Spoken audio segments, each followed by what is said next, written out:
So now I'm really excited to introduce our first practitioner chat. And this is called the Digital Transformation of Regulation. And we have two phenomenal entrepreneurs here. Firstly, Max Niederste-Ostholt, and secondly, Dan Truque. Many of you may remember Max from one of our first FinTech conferences where he came to talk about the business he co-founded and is now the CEO of, Rally Road. And Rally Road has soared from offering its initial securitized investments in collectible cars to a very broad-based alternative asset platform. Dan is the head of alternative assets at Symbiont, and that's a private securities network. So they're going to discuss various ways that alternative assets and private securities are tokenized and traded, and what role decentralized finance plays in that, and also regulation. So I'm very excited to hear this one, and take it away, you guys. Thank you, Kathleen, for the introduction. Dan and I have been discussing various topics around securitization and how the blockchain can disrupt the current financial ecosystem for many years. We've had many beers over those times, so become close friends. So a lot of what we might be discussing today are things that we don't necessarily agree on. But please know that this is all done amongst friends. And so, we'll still go and have beers the next time we see each other. Yes, so, thanks, Professor DeRose, for reminding me. Hopefully you'll enjoy the conversation. Perfect. And we've prepared a few questions. We don't really know where the conversation is going to go just yet, but we'll start off with one that sort of impacts both of our companies differently. And so, Dan, why don't you help me sort of understand how your company is bringing digital assets into the world? Sure. And just a quick disclaimer up front, the views I'm going to present are my own and not those of Symbiont. I'm not here to represent Symbiont, but rather let's call it as an independent blockchain expert. So let's talk generically about what blockchain is doing for digital assets in the world. I always split the world into two sides, the permission blockchains and the public blockchains. So let's start with the public ones, since that's what most people are familiar with. There's been significant innovation to bring assets into the digital world in the public blockchains, of course, through cryptocurrencies, tokens, etc. And now we're talking more about digital assets from the point of view of tokenizing financial instruments onto a blockchain. That's a different story. So now I'm not talking about tokens or cryptocurrencies. I'm talking about potential either securities or other type of traditional assets, bringing them onto the chain. There's been, initially when I started doing my work developing projects within the alternative asset space, I thought there was going to be a lot of traction within the issuance of equities on-chain. That actually has been limited in growth compared to all the other growth in other areas in blockchain. Likely because we have companies like Carta and Shareworks that have a kind of like a strong grip on the market, and there just isn't enough. There isn't a good enough cost-benefit ratio for people to move to a decentralized solution. It seems that for now they're okay trusting Carta and Shareworks as centralized solutions. However, we're talking about like public chains, as in the prior talk. There's been significant innovation within DeFi protocols. The use of NFTs has been fascinating. Everything, it has started to expand beyond just digital art to cover also tokenized property and potentially even securities when we're talking about a token that gives you access to royalties for an artist. On the permission side, which is where I spend most of my time, there's been significant institutional adoption on the use of these permission networks, mainly for the issuance of bonds. So bonds and other instruments that traditionally where banks and asset managers can benefit from being jointly in a single network, so that they can have more efficiencies unleashed by having this single source of truth as a way of being able to do that, all the servicing, processing, and hopefully eventually the trading of these instruments. Similarly, private equities, which I thought would have had a lot of grip on this as well, has distraction for the same reasons I just mentioned on the public side. But talking about like digital, real world assets being brought onto the blockchain, I actually want to hear, Max, like your perspective on this digitization of real world collectibles that you're now bringing onto a digital world, not yet onto a blockchain, which is my eventual hope. But let's talk more about what Rally is doing on that side.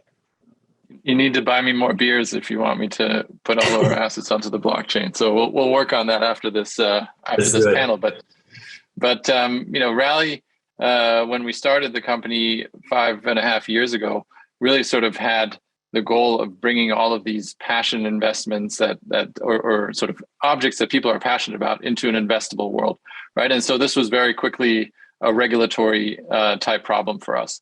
And I think what we managed to do pretty well over the last 5 years was to use existing regulation and sort of use it differently from anyone else, right? So if you think about sort of how companies go public, we do that all day, every day, but on a very small scale, right? Like we've found a way to efficiently take, a $10,000 baseball card or a $5,000 book public in sort of the grand scheme of our AUM.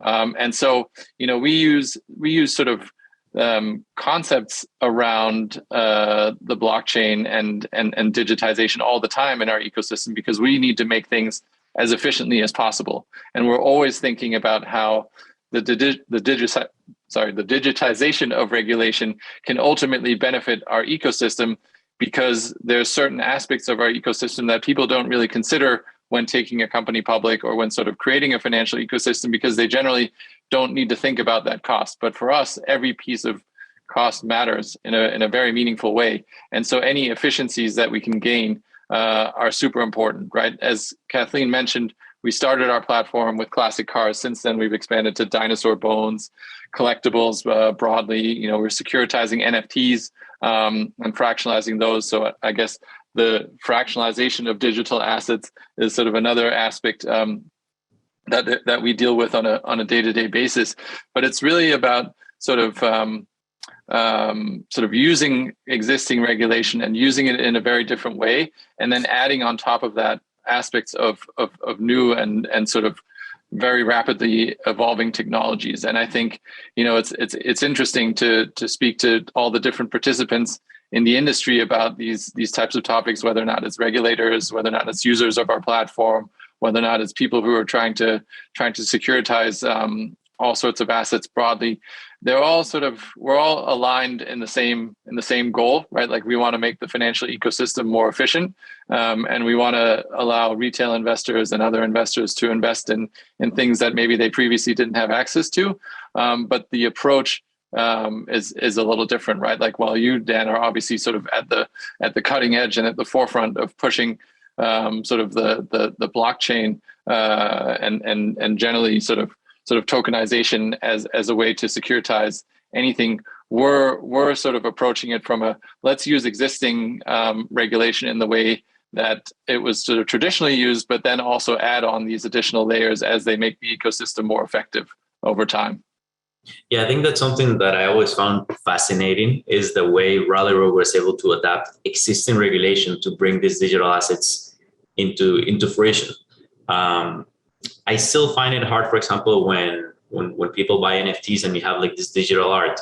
I grew up in the time where people actually had the actual basketball or like soccer trading cards that you would feel. And now my nephews, they prefer the digital cards because they don't get dirty, they don't get wet, they don't get destroyed. They actually don't understand why I would want to have a physical card as much as I don't understand why they would want to have a digital only item. And what I love about Rally Road is that idea. You actually have like a real world thing, but it's represented digital. So it's kind of like a hybrid in between, and I can wrap my head around that. And that's why I love it. So let me now throw it back at you in terms of like regulation. Obviously you guys had to figure out how way of doing this. So how did regulation play a role in the way that you brought these assets to market? How, tell me more about that process. I think I'll sort of take a little bit of a step back there and sort of tell you about the history of why we chose the regulated path, right? Like when we started the company, we had many opportunities to go down a non-regulated route. There were people sort of, raising lots of money on very little paperwork and ultimately sort of selling unregistered securities, which at the time, didn't sort of seem apparent to everyone because an ICO could be sort of designated as either a security token or a utility token, back in 2016, 2017. So we certainly thought about those aspects. At the end of the day, I think where we came out was that, we know this is going to be a hard path. We know that there's going to be a lot of road bumps along the way. And we know that if we go the regulated route, then we're operating in a system that has, rules that were established back in 1933, 1934, or even earlier, but certainly have longevity and consistency, right? So we sort of saw this sort of rapid changing world around us, and we wanted to take aspects of that world, but we knew that ultimately what we were embarking on was going to be regulated in some sort of a way. And so I think regulation has always been something that we've embraced. We've embraced it both from sort of, a seal of approval, right? Like, I think it's really good for our company to be regulated in the way that it is to get our customers ultimately comfortable, but also for a way to sort of build a really robust moat around our concept. I think, the path of regulation and the path of sort of working with regulators is always one that ends up taking probably a little bit longer than an entrepreneur would like.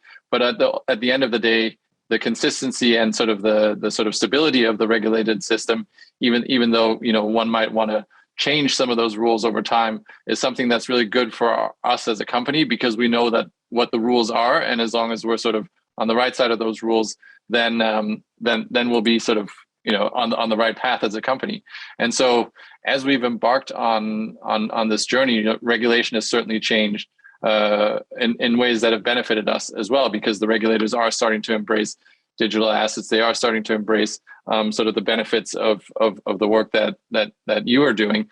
And so I think, it's been fascinating to see, first of all, how Regulation A is what we use mostly, but how that's evolved over time, how Regulation ATS has been embraced by alternative trading systems, and how, that evolved from something that used to be housed inside banks for certain activities to something that's now white labeled and can be used by anyone to trade things on something that's pretty much akin to an exchange. So I think regulation, just as we're embracing regulation is also embracing technology. And I think the sort of the collaboration on that front and sort of not trying to avoid regulation, but really embracing it, is something that we've done as a company and something that served us well.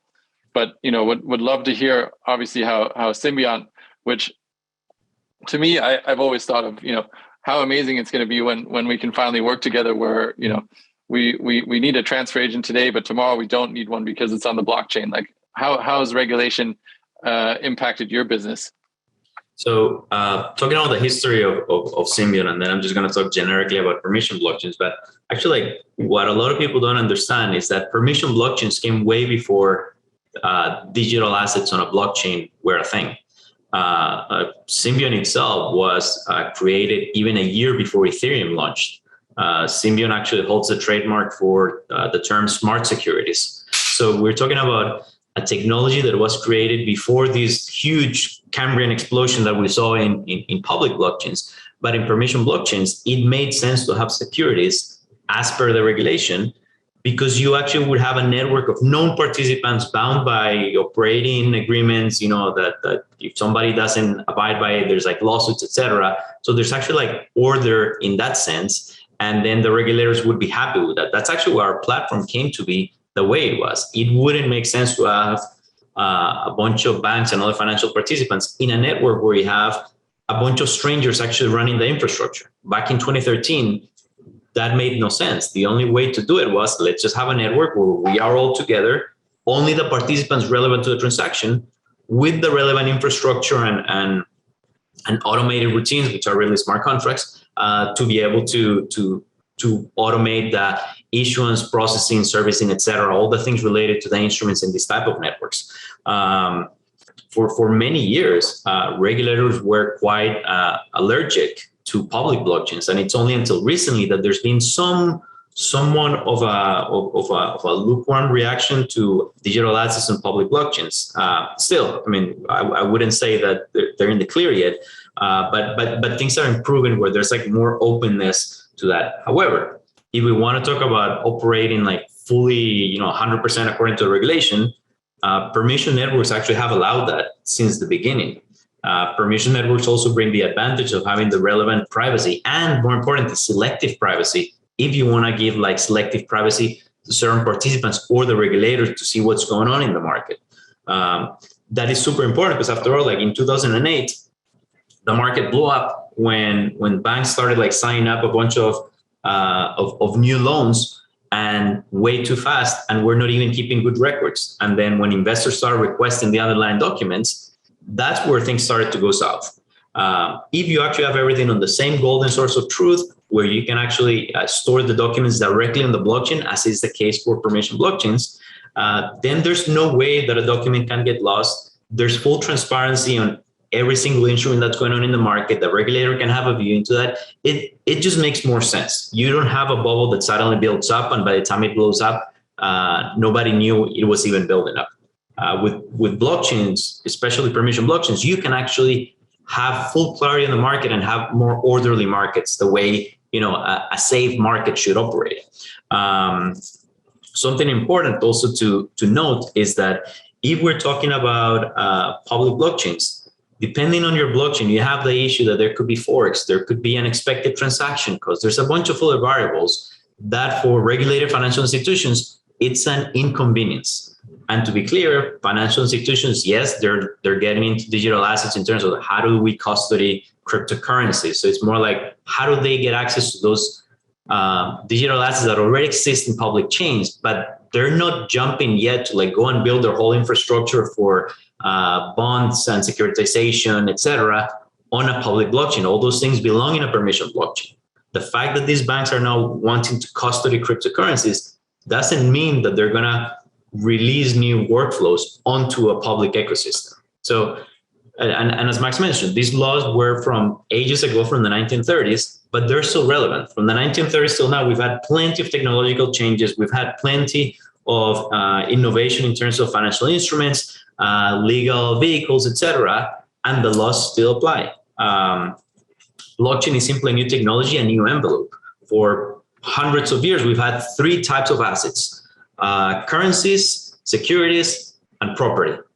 Anything over the past 200 years has always fallen between those three categories, and perhaps you could have a hybrid between any of those two. But even to take an example, NFTs. If it's a digital cat, it's art, that's property. If it's an NFT that gives you access to some rights for an artist or something, then that's a security.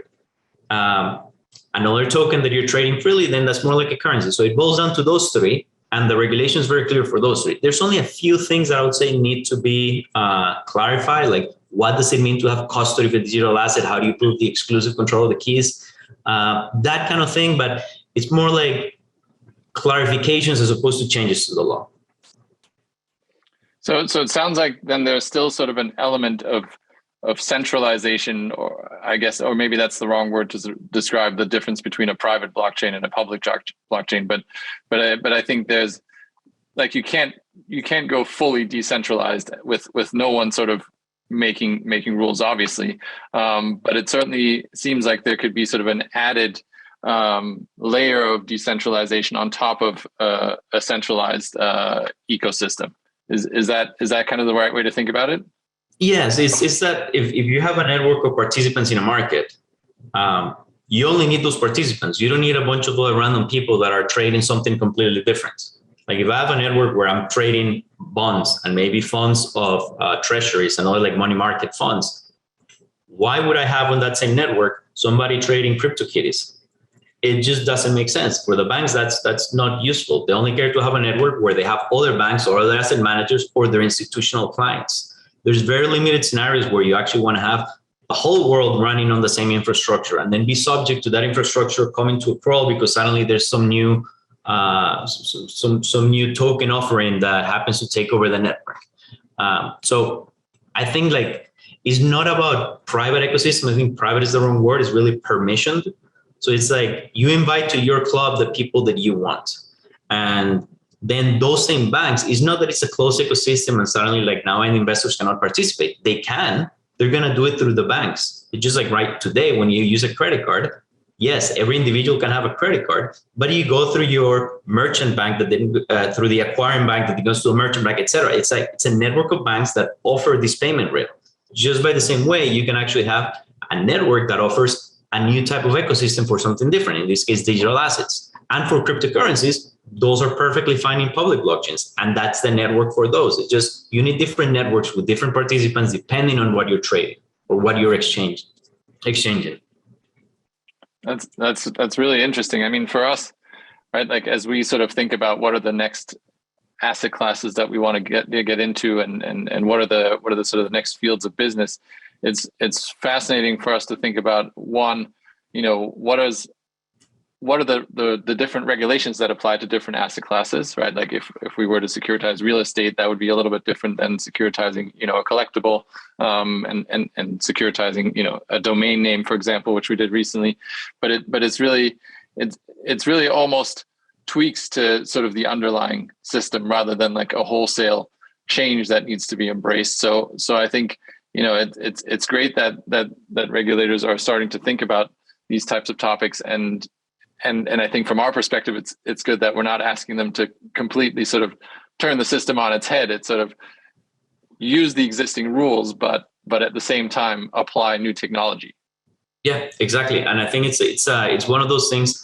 Unlike all the other regulation that came after 2008, that just became extremely burdensome and onerous on the market participants. When you use blockchain, once you get over the kind of like the technological hurdle of how to use it and how it works, the increased transparency and automation of processes and just having this single source of truth, it benefits both the user and the regulator. So it's kind of like a win-win on both sides, as opposed to the existing additional regulatory processes that have burdened the bank significantly without really adding an additional benefit to them. So I think with blockchain, both sides get the benefit.